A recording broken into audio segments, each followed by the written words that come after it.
Voici un spectacle familier. Manchester United réduisant en pièces son adversaire. Entre l'envoyé à Giggs ou à Cole, Cantona choisit Steve Bruce. Oh, ah ben non, c'est pas grave, Steve. Tu restes beau gosse. Enfin, faut voir.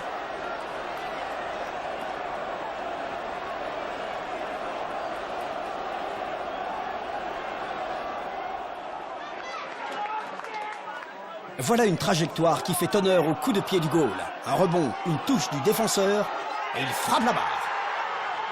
Le buteur ne peut que contempler de la limite du terrain de jeu. À ta place, je m'y ferai, mec!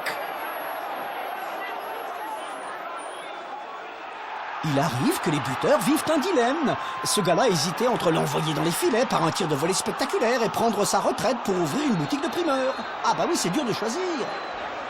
T'as choisi, vieux?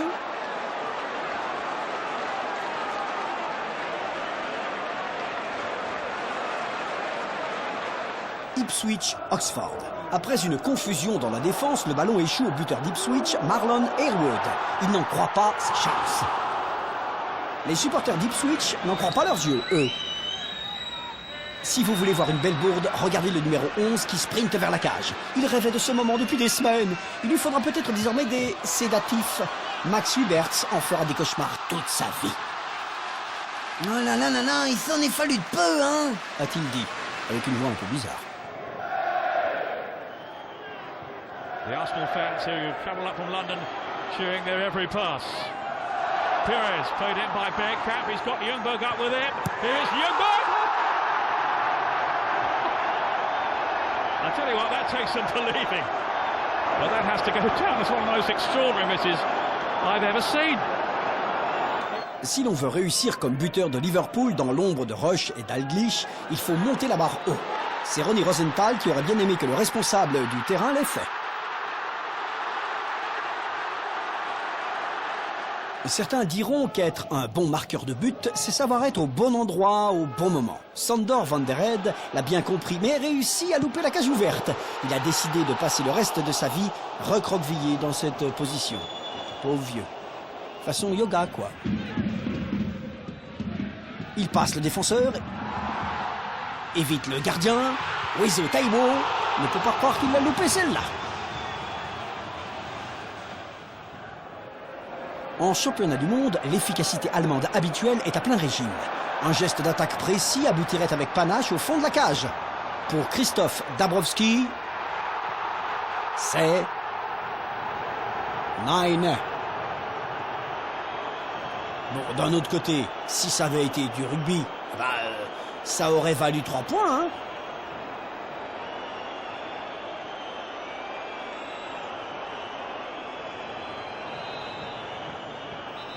Paul Elliott de Luton a pourtant fait encore pire. Incroyable! Quand on joue contre Manchester United, il faut saisir sa chance. Nancy Hansen forcing the ball wide. Dunn, lovely touch by Dunn. Oh, what a miss by Blake.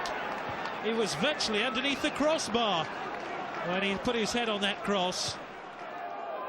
Phil Stant est un gros vénard. Comme tous ces autres clowns, il rate un but que sa grand-mère aurait marqué. Mais Stant pourra toujours dire qu'il l'a fait exprès, parce que le hors-jeu avait été sifflé. Ouais, c'est ça mon pote, on te croit. Sousa Wamberto, quel nom, ouais. Et quel fiasco.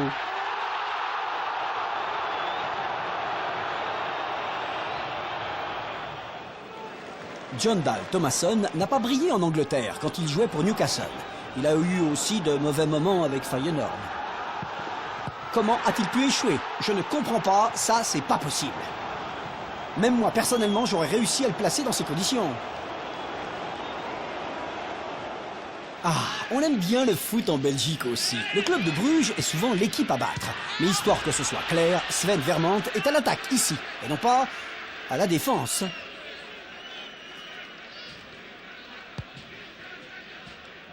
Le temps que je dise son nom, cet extrait sera passé. Le voici, c'est Mohamed Aliou Dati. Et j'ai pas saisi la suite. S'il y a un moment où on n'a pas envie de se planter, c'est pendant les grands matchs de derby. Graham Sharp l'a pourtant fait ici pour Everton contre Liverpool. Oh mince alors, je suis sûr que c'était que de la malchance.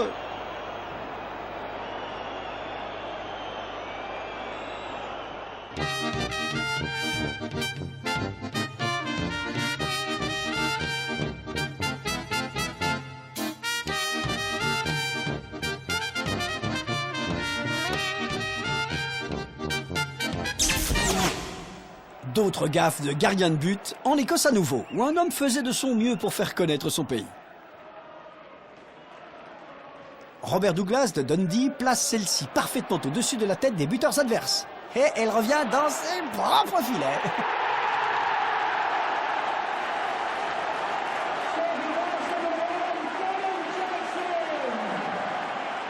Non, alors là, franchement, entre nous, hein, eh ben bravo Robert, bravo. Tu as gardé ton sang-froid, ta contenance. Très maladroit comme gars.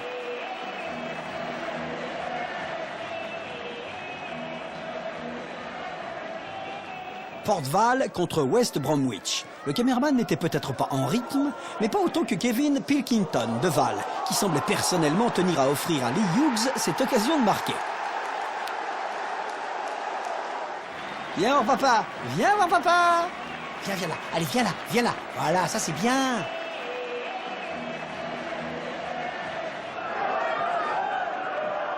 Et voici du solide ouvrage de la part de Tony Pinnock. Regardez comme il contrôle sa surface. Sous la pression, il récupère le ballon avec calme et précision, évalue la situation. Il l'envoie. Pas vraiment où il le croyait. Qu'est-ce qu'il est schnock.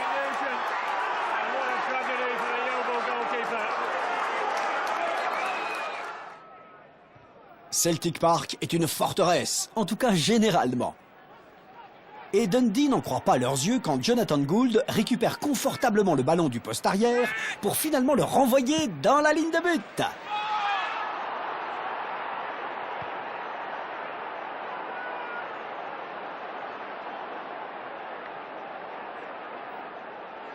Adieu l'Old Firm, parlons plutôt de l'infirme. Ici, on est au Portugal, et voici Rodrigues Raúl Iglesias, oui, lui-même, accueillant généreusement le buteur adverse. Non, franchement, il devrait peut-être s'en tenir qu'au champ, hein. Regardez la patiente construction menée par Manchester City pour assiéger le but de Swindon. Heureusement, Franck Talia est prêt à agiter le drapeau blanc.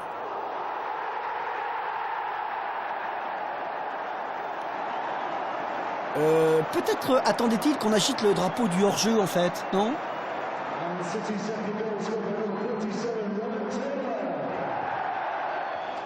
Une balle en cloche transforme rapidement la défense de Luton en attaque. Puis le gardien de but de Blackpool, Phil Barnes, décide de faire exactement pareil, mais échoue tristement. Qui a dit que l'attaque était la meilleure des défenses?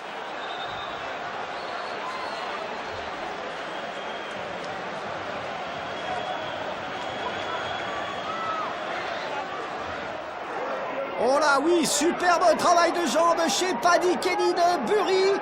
Une touche et c'est tout. Il laisse la deuxième touche à John McCain. Ah, quelle osmose! Il y a toujours eu beaucoup de vigueur dans les matchs entre Chelsea et Leeds, mais il semble y en avoir bien peu dans ce tir, jusqu'à ce que Gary Sprake ouvre la voie vers le but.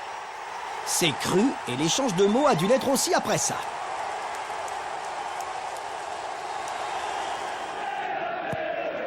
Ah, il semble qu'Andy Dibble de Manchester City se prenne pour le roi du dribble.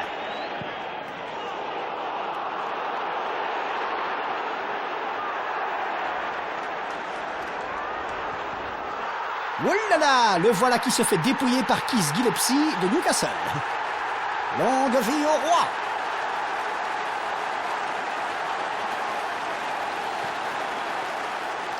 Il l'envoie d'une façon, puis de la même façon. Joli jeu de jambes, Andy. Blackburn contre Colchester. On dirait qu'on a surpris Stuart Nelson littéralement en pleine sieste à l'arrière. Allez, allez, on se réveille. Mais l'alarme sonne un peu tard. Et attention, hein, il me semble que ça glisse.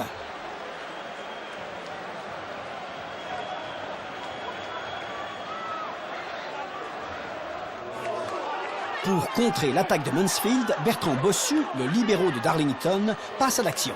Pour moi, pour vous, 2, 1. Voilà.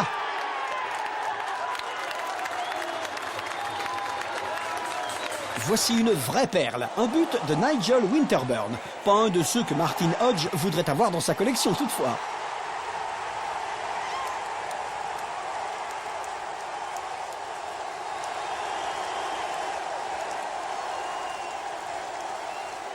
C'est ici le bien nommé Enrique Hilario de Porto qui se tourne totalement en ridicule.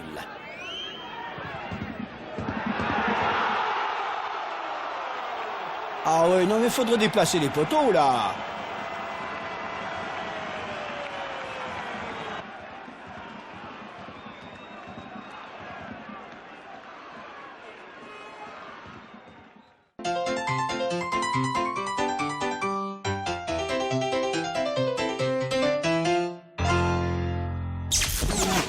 Ouais, génial, de la bagarre. Et on commence par le coriace Bruce Rioch qui frappe quelqu'un sans qu'on le remarque. Il s'assure que la victime, le joueur, va bien après l'avoir fait tomber et s'octroie même un coup franc et une palme pour son fair play. Pour ce qui est des débats houleux, les Espagnols sont imbattables. Ces deux gars qui ont l'air de tueurs de la mafia voient leur dispute gâchée par celui qui ressemble à un prof. Le grand lui envoie une mandale et court ensuite se réfugier derrière une feuille de papier A4. Tout ça parce qu'il a rapporté sa mob avec un jour de retard. Non! Sri Lanka-Maldives. Les Sri Lankais n'ont aucune pitié pour les blessés. Frapper un homme